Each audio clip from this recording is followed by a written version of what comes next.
Ay, sarap naman!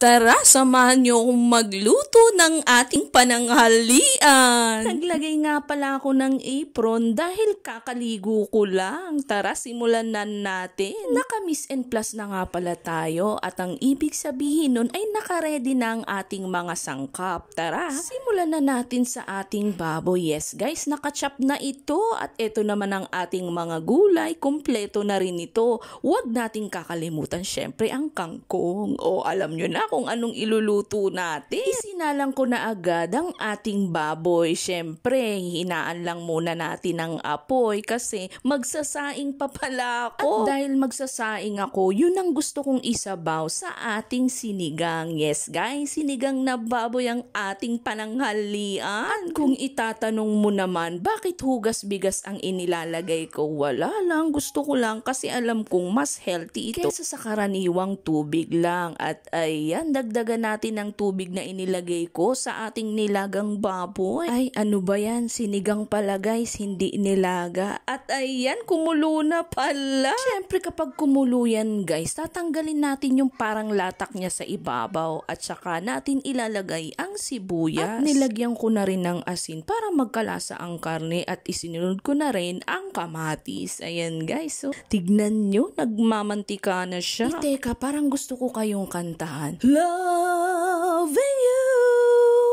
is easy cause you're beautiful, and everything that you do, it's all I want for you.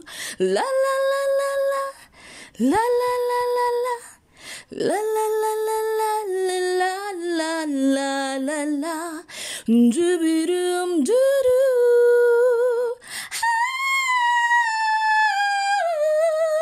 No one else can make me feel the colors that you bring. Ay shucks, luto na pala guys. Tadaan! Ayan, ready to serve. Maraming salamat po sa inyong panunood at sa walang sawang suporta. Shout out nga pala kay Madam Swerte at kay Josie Banlingit Comadre. Follow for more!